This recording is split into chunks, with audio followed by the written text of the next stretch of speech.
मो बापा मते मिठा कथा कहिबाकू लागिले प्रेमरे परिपूर्ण। तापरे हठात से जहा जानिबाकू चाहुथिले ताहा कहिले। मो पाद तळु माटी खसीगला। से कहिले तुमर मां अर्थात तांको स्त्री तांकू प्रत्येक पुरुष जेउ खुशी चाहंती ताहा देउ नाहंती। तांको कथा सुनी मु तांको प्रति दया अनुभव कली। मु तांकू प्रेमरे कुंढेई पकाई कहिली चिंता कर नाही बापाए मु तुमर सेवा करिबाकू आसीछि। किंतु से एक भिन्न दुनियारे थिले। एहा सुनी मो बापा असंतुष्ट होइगले। से बहुत दिन धरी भोकिला थिले एवं मोर मना सत्वे से निजको नियंत्रण करिपारिले नाही। आउ मो सह जहा कले। हेलो बंधुगण, आजिर एही रोमांटिक कहानी को आपण मानंकु स्वागत। एही कहानीटी मोर एवं मो बापांक विषय एक सत्य कहानी। बंधुगण, मोर नाम पूजा। आम घरे आमे 5 जन अछु। मो माँ बापा मो जेजे बापा आउ जेजेमा। मु मो बापा मांकर एकमात्र झियो। सेथिपाई सेमाने मते बहुत प्रेम एवं स्नेह सहित पालन करिथिले। मु एबे 19 वर्षर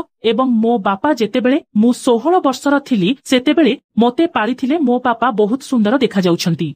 से एबे 40 वर्ष बयसर किंतु से 25 वर्ष बयसर टोका परी देखा जाउछंती। मो मां को बयस 35 वर्ष। से बहुत सुंदर किंतु तांकर चिंताधारा बहुत पुरुणा। से जने सरल एवं साधारण महिला जिए तांकर अधिकांश समय रोषेई घर एवं प्रार्थना रे बिताउथिले। से जेजेमा आउ जेजेबापांकर गभीर जत्न नेउथिले एवं मो बापांक पई गोटिए मुहूर्त मध्य देई पारु नथिले। मु आपणंकु कहिबाकू चाहे मो बापांकर निजस्व व्यवसाय थिला। आमे बहुत धनी नथिलु किंतु परमेश्वरंक दयारु आम पाखरे सबु किछि थिला। आम घरे समस्त सुविधा थिला एवं आमर केबे भी कोनोसी जिनिसर अभाव नथिला। हम एहा सेतेबेले घटिथिला जेतेबेले मु 15 वर्ष बयसर थिली। 10म श्रेणी रे पढुथिली। किंतु मु ठीक 21 वर्ष बयसर देखा जाउथिली। पूर्ण शरीर एवं मोटा गालो सहित मु बहुत गोरा एवं बहुत सेक्सी देखा जाउथिली। समस्ते मोर बंधु हेबाकू चाहुथिले किंतु मु काहा सहित कथा हेउ नथिली। गोटिए रातिरे रात्रि भोजन परे आमे समस्ते सोइबा पई आम कोठरी को गलु। मु मध्य मो कोठरी को गली किंतु मु सोई पारिली नाही। तेणु मु मो बिछणारे सोइबाकू चेष्टा करुथिली। हठात मु मो बापा मांको कोठरीरु किछि शब्द सुनिली। हुएत सेमानंकर झगड़ा हेउथिला। मो कोठरी सेमानंक कोठरी सहित संयुक्त थिला। तेणु मु शब्द सुनि पारिली। एहा प्रथम थर पई मु मो बापा मांकु एपरि झगड़ा करुथिबार सुनिली। तेणु मु भाबिली जे सेमाने एते रातिरे काहीकि झगड़ा करूछंती। मोर कौतूहल बढ़िगला। मु एहा जानिबाकू चाहुथिली। तेणु मु शीघ्र बिछणारु उठी सेमानंकु देखिबाकू चेष्टा करिबा पई मो कबाट पाखकू गली। तांको कबाट बंद थिला। तेणु मु किछि देखि पारिली नाही। तापरे मोर आखि घरर झरका उपरे पडिला जहा मो बापा मांको कोठरी को सहयोग करिथिला। मो बापा मां केबे खोली नथिले किंतु झरका बहुत पुरुणा थिला एवं सेही कारणरु एहा फाटी जाइथिला जहा आमको बाहर को चाहिमार सुजोग देइथिला। तापरे मु मो कोठरीर आलोक बंद करी झरका पाखकू जाई भितरकू देखिबाकू लागिली। भितरर दृश्य मोते उड़ाई देला। मो बापा मो मां को किछि करिबाकू कहुथिले किंतु से मना करी चलिथिले। हुएत तांकर मन नथिला। मु बुझी पारिली जे से तांकू कोन कहिबाकू चेष्टा करूछंती किंतु मो मां मना करी चलिथिले। हुएत से बहुत क्लांत देखा जाउथिले। तापरे मो बापा मो मां को ऊपर विरक्त होई मुहम फेराई सोई पड़िले एवं मो मां मध्य सोई पड़िले। बंधुगण, सेही दृश्य देखि मते बहुत अजब लागिला। मोर हृदय धड़ धड़ करुथिला। हुएत मु पूर्वरु मन देई बसिथिली। मो मां एवं बापा सोईगला परे मध्य मु बहुत समय धरी झरका बाहरु चाही रहिली। किछि समय परे मु मो बिछणा को फेरी आसी सोईबाकू चेष्टा कली किंतु मु सारा राती सोई पारिली नाही। सकाळे उठिबा परे मु मो मां एवं बापांकू अजब भाबरे देखुथिली।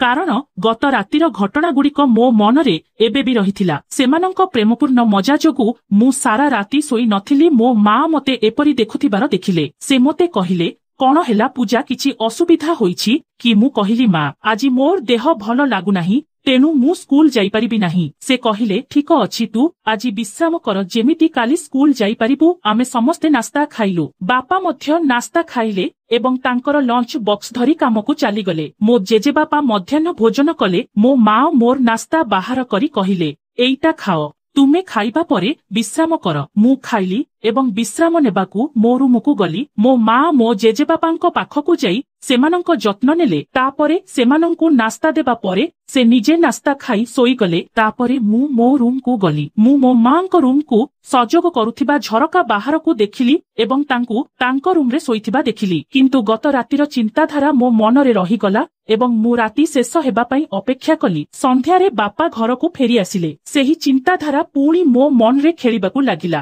ତାପରେ ଆମେ ସମସ୍ତେ ରାତ୍ରି ଭୋଜନ କରି ଆମ ରୁମକୁ ଗଲୁ। ଖାଇବା ସମୟରେ ବାପା ମୋତେ ପଚାରିଲେ, ପୂଜା ତୁମେ ଠିକ ଅନୁଭବ କରୁଛ କି? ମୁଁ କହିଲି, ହଁ ବାପା, ମୁଁ ସମ୍ପୂର୍ଣ୍ଣ ଭଲ ଅଛି। ତାପରେ ହଠାତ୍ ମୁଁ ଗତ ରାତିର ପ୍ରସଙ୍ଗ ଉଠାଇଲି। ମୁଁ ପଚାରିଲି, ଗତ ରାତିରେ ତୁମେ ଦୁଇ ଜଣ କାହିଁକି ଝଗଡ଼ା କରୁଥିଲ? ବାପା ଆଶ୍ଚର୍ଯ୍ୟ ହୋଇ ପଚାରିଲେ, କେତେବେଳେ, କେଉଁଠି ଏବଂ କାହା ସହିତ? ମା ବାପାଙ୍କୁ ଦେଖିଲେ ଏବଂ ବାପା ମଧ୍ୟ ଆଶ୍ଚର୍ଯ୍ୟ ହୋଇଗଲେ। ମୁଁ ଏହା କିପରି ଜାଣିଲି? ମୋ ପାଟିରୁ କଣ ବାହାରିଥିଲା ତାହା ଭାବି ମୁଁ ମଧ୍ୟ ଡରିଗଲି।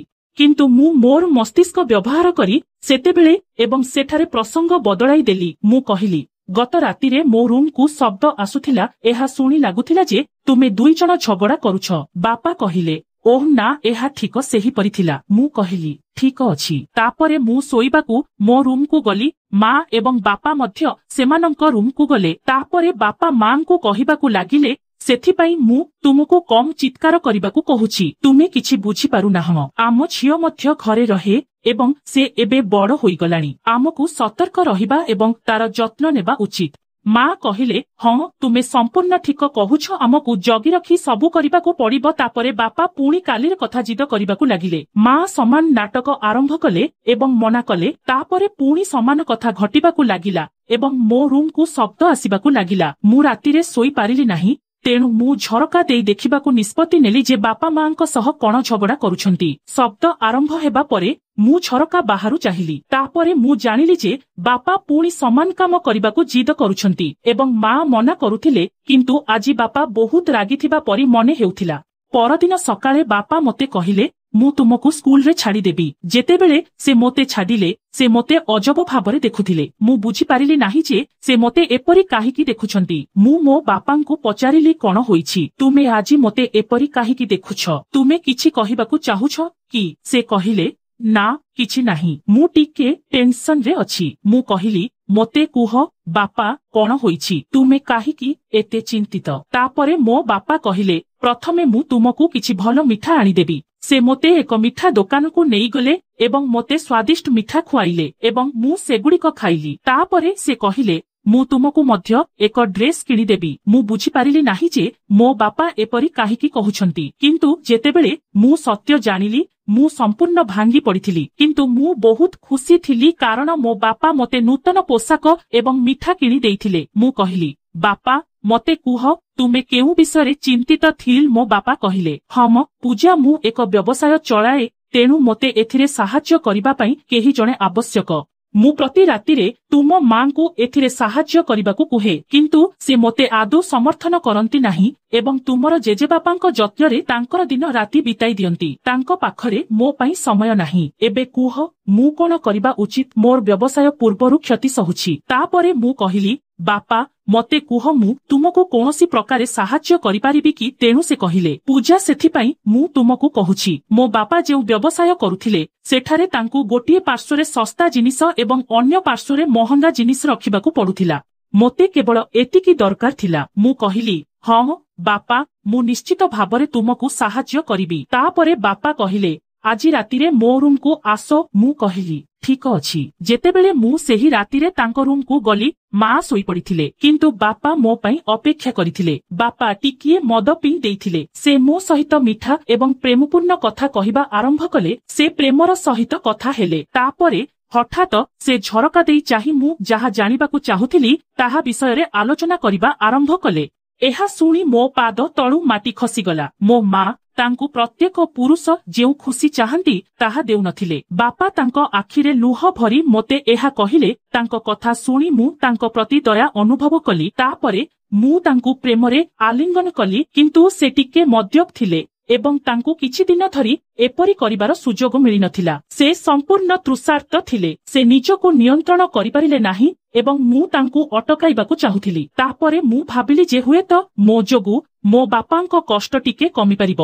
ତେଣୁ ମୁଁ ମୋ ଯୌବନକୁ ମୋ ବାପାଙ୍କ ପାଖରେ ସମର୍ପି ଦେଲି आउ मु मध्य मजा नेली तो बंधुगण तुमे एबे बुझी सारिछ तेबे कौन बंधुगण मु कौन तांको समस्या रे मो बापांकु साहाय्य करी ठीक काम करिथिली कि नाही दयाकरी मंतव्य विभाग रे आपणक मतामत दियंतु। तो सांग माने एहा थिला आमर एक छोट कहानी। तो आपण मानंकु एही कहानीटी किपरि लागिला कमेंट रे कुह। कहानी को यथा संभव लाइक एवं तम सांग मानंक सहित अधिक मात्रा रे शेयर करंतु। आउ आगो आहुरी एमितिका रोमांटिक कहानी देखिबा पई आम चैनल को सब्सक्राइब करंतु। आउ पाखरे थिबा बेल आइकन को ऑन करी दियंतु। धन्यवाद।